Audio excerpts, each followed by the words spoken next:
Hello and welcome to the channel, and also welcome back to part 2 of my Bentley Flying Spur that I bought 7 weeks ago now, and I finally have it back in the showroom. And it has been an absolute headache. It's been in the workshop for most of those 7 weeks, to be fair. But one good thing we will start on is the paintwork, because that wasn't a headache. That was well needed, but Valentine's done an absolutely fantastic job. We've got the inspector here. He's giving it a look over. He's happy, but that is absolutely brilliant. He always does such a great job with the paintwork. So really pleased that that's done. So externally, the car is looking fantastic because, as mentioned in part 1, wheels are already done. Needed that paintwork doing, but I wasn't able to show you that because it went straight from the paintwork to the workshops, of which then it was just a massive headache. So you'll see at the end of the previous video, obviously we had to do rear brake pads because all it was a brake pad warning light that was on the dash. So we ended up doing the pads, fitting the new wear wire, light went out, but on the way back to the showroom, as you would have seen, it started smoking from the caliper. So I took it straight back to the workshop because of course it's no good if we got brakes binding. And we just uncovered a whole other series of events and issues that have occurred with this Bentley. So we'll kind of get into it, I suppose. It all started with this near side rear caliper. This is the one that was smoking on that clip that I've just shown you. So it does often happen that when you replace rear brake pads, if they've gotten so thin, the caliper overextends itself on the actuator, on the motor, which essentially tells you, or tells the caliper and the car where the brake pads are within the caliper. So if it overextends itself and then you try and reset it, it doesn't reset all the way in, it doesn't recede properly, and that's why we get the binding. And 9 times out of 10, the fix for that is just to get a different caliper, fit that with the actuator, jobs are good. Didn't happen to be the case on this one. We uncovered as to why. It was a whole bodge job that had happened previously, and I'm quite shocked to see it because I don't think it would have been Bentley that had done the bodge job. So whoever had this car to do a bit of brake work, what happened is all I want to know. So it had a load of wiring that had been like replaced, but instead of stripping the old wiring out, they kind of just ran new looms through, which I'll show you a clip of that now. So you can see obviously there are some cables here that are absolutely not original to the car, and they run from the caliper all the way up to the inside of the boot on the left hand side, as that's where the handbrake actuator module is kept. So so we were getting all sorts of fault codes coming up saying that we had an electronic park brake fault, and obviously that needed to be investigated, but it was a real confusing diagnosis because we're not sure why it was coming up with that code, just because we replaced a caliper, and it was a genuine Bentley caliper that we replaced it with as well, albeit brand new second hand. It was a really good quality one, coming to warranty and everything like that. So I spoke with them and says, you know, it has been tested, isn't it? He says, yeah, it's all been tested. There's no reason why that caliper that we purchased for this car shouldn't work, but it wasn't. It just kept growing up the electronic park brake fault, and it wasn't even letting us, with our diagnostics machine, do an actuator test, which essentially is getting the computer to do the functions that you would like it to do, i.e. putting the handbrake on and turning it off. It would do it on the driver's side, no problem at all, but of course when it's on the ramp, you want the handbrake to clamp itself on.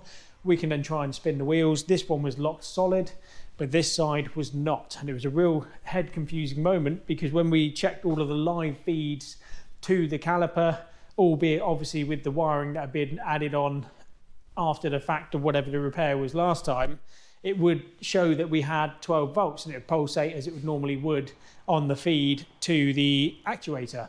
And then we plugged the actuator into this side, did the button handbrake switch, and it would work. So we were getting power, but it wasn't happy with what it was trying to do on that side, so much so that we were testing it. I actually went down to the workshop for a few hours one afternoon because we just had to put our heads together to figure out what was going on. I took the other Bentley that we have, which I'll show you a clip of that now. Okay, so we're having some real difficulty with this handbrake fault on the Bentley. They've spent hours doing continuity tests on all of the wiring to make sure the voltages are all okay. Seemingly it is. As you've seen in a previous clip, there's wiring that's obviously been put in there that isn't original OEM factory wiring. So just need to find out as to why that's in there. But also I'm currently in the slightly older Bentley, because apparently they still shared the same parking brake module. So we're thinking it's maybe that's causing an issue. So I'm going to take this one down to the workshops now, because then we can at least, if we unplug it from here and plug it into the new one and it clears the fault code, then we can get a new module for the new one, and hopefully now they'll solve our problems and I can finally get it back here to give it a clean and get it advertised. But yeah, it's becoming a real headache for something that should be quite easy, is now turned into something rather complicated. But got to prep the car, obviously, need it to be right, and hopefully this will be it. This will be the fix.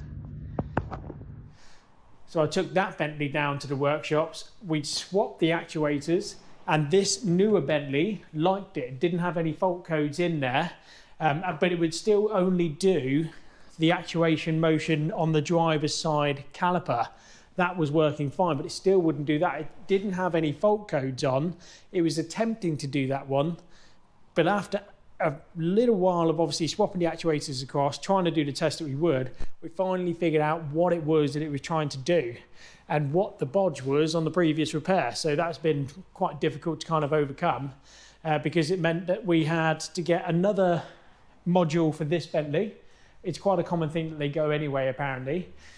So we knew that the original module was defective, and now we figured out as to why it was defective and what actually caused it to break. And that was because whoever had done the wiring repair on this side, unfortunately, had wired it up wrong. So the polarity was wrong on the wires going to the actuator, which basically meant that when I was pulling the switch to turn the handbrake turn the handbrake on, the actuator on the driver's side was doing what it needed to do, and that was to squeeze the brake pads to the disc, putting the handbrake on. This one was releasing it. And then when I'd released the handbrake, eventually we figured out that it's putting it on this side and turning it off on that side. So I think what had happened is they'd rewired this loom, realised that they've got the wires the wrong way around, and rather than trying to thread it all the way through like they had previously with the wires swapped, is what I think they've done is they've actually swapped the polarity on the actuator. So they changed two of the pins over, which meant that it was now reading true. But of course we weren't to know that when we put a different handbrake caliper on, handbrake actuator on with the new caliper. So it was trying to just do the exact opposite of what we were trying to get it to do, which caused the original module of this to become defective. And I hope all of that makes sense. I know there's a lot of words just coming at you at once, but essentially the long and short of it is there was a proper bodge job on the wiring, which you're absolutely amazed about on a Bentley Flying Spur. So I'm not sure where they took it or who did the work, but they really tried to hide the mistake, because as I say, all they did was swap the pins on the actuator. We replaced the actuator, which then had the pins in the correct way, the manufacturer's way, and it started throwing up all sorts of codes. So that took a little while to do. So we actually, in the end, had to get another actuator to fit onto the caliper, because by doing it so often the wrong way around, it had broken the replacement one that we had. So technically we've had two new calipers with three different actuators and two modules, which for a Bentley isn't necessarily cheap. Fortunately, there are Audi counterparts that we were able to use. They use the same parts amongst the A8s and then also these. So we figured that out quite quickly.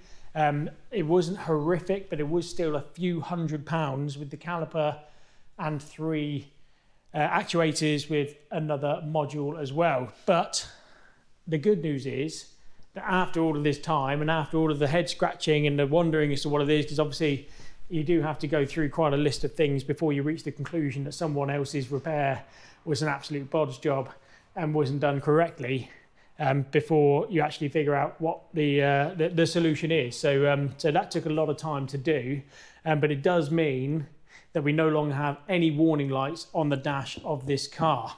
It then, because I don't know why, if you start to mess around with the handbrake actuators, which is within the rear, there's an awful lot of fuses and wiring and everything all in the back of this car, which I'll show you now.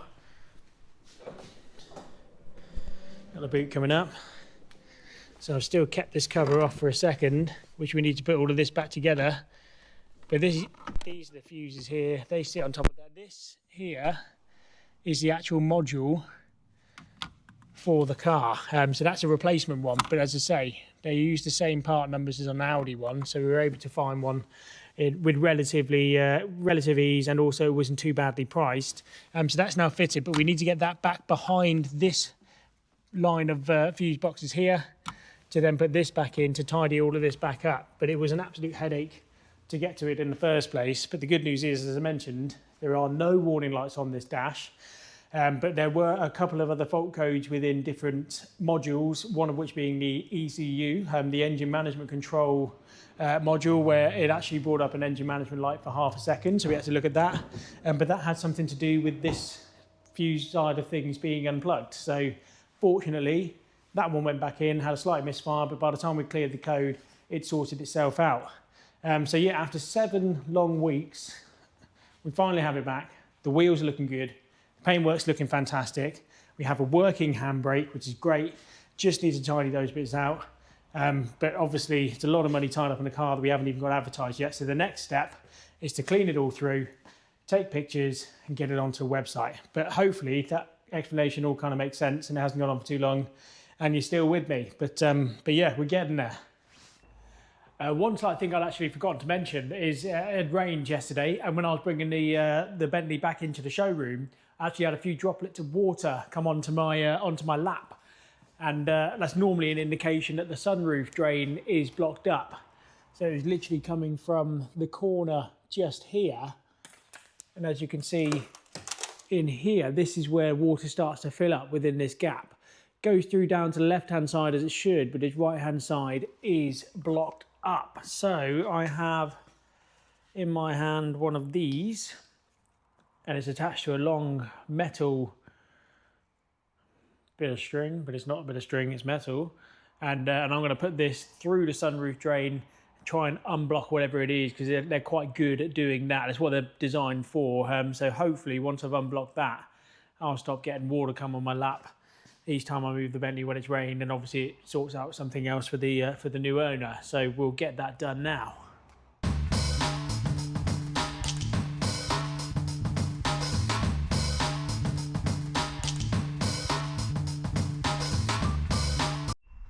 So as you can see, that is full of gunk. I've probably got half of the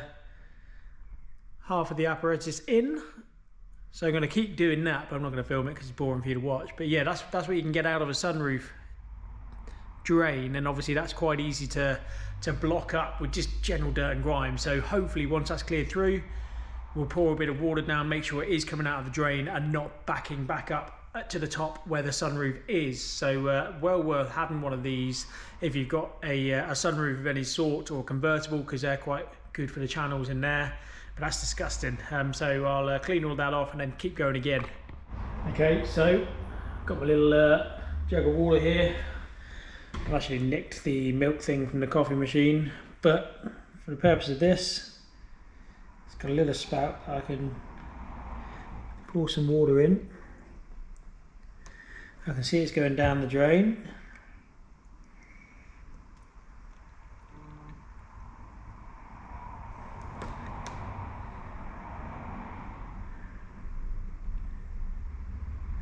Okay, so that's all doing what it's supposed to do.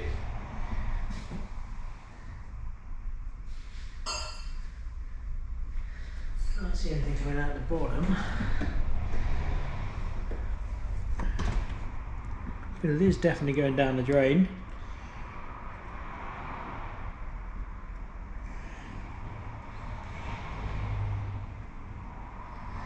Yeah, perfect. Oh, I can hear it trickling actually. So it's just taking a second to get down. Successful job.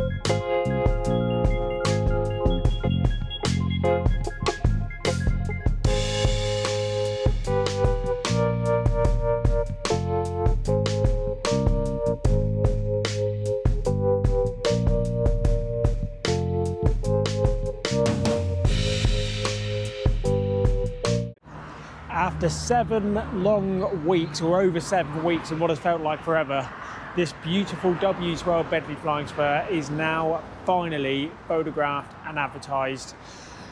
Oh, never thought we'd get to the end of it, but we did. Really pleased with it. Also found out a couple of other cool features in the car as well. So in part 1, I mentioned about the TV not working. That it isn't the case. I just wasn't pressing the right thing. So we go back to media. That's now showing digital TV, which is awesome. And also what I really quite like about this is when you're sat in the rear, we have got this screen here. I'll press that.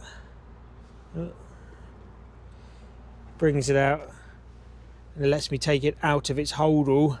I mean, it's just a gimmick more than anything, but it's still quite a cool gimmick to have. And then it like goes back in, just clips back in, which is really quite nice. So yeah, it's been a long time coming. Been a lot of prep on this car, but it's finally looking fantastic. One of my absolute favourite cars to have in stock, just because the interiors are exquisite, and I think they're really quite a special place to be. Sure, there are some things that aren't quite so good, such as the sat nav, as I've mentioned, but just what a gorgeous car to be in. Obviously, we've spent quite a bit of prep on this car, but I still think it's going to be remarkable value because it is one owner from new with a full Bentley service history and having only done 49,000 miles. But to go through the list, we had the alloy wheels done, fully refurbished, fully split, because obviously the split rims split to be refurbished, and of course there were a couple of buckles in them, so we had them straightened out at the same time. So had those refurbished. Then obviously there was a palaver of the rear brake pads. They were fine themselves, they weren't too expensive, and then obviously the more expensive bit was the labour intensive part of trying to figure out what the absolute bodge job was on that additional wiring, but that has all been tidied up now. That is how it should be. So obviously we have had to use new wires to go through, so it's not completely OEM, but it is now routed through the OEM channels and is tidied up and operating in the way that it's supposed to do. And then obviously had the paintwork done on that front corner too. Had the dents done by Sam, who's always done a cracking job. Had the 2 brand new Pirelli tyres on the front. Obviously there were already really decent tyres on the rear. And then a good amount of time to clean it up, give it a good polish, machine polish, and a good interior valet. So yeah, it has taken just over 7 weeks to prep this Bentley, but I'm incredibly pleased as to how it's all done.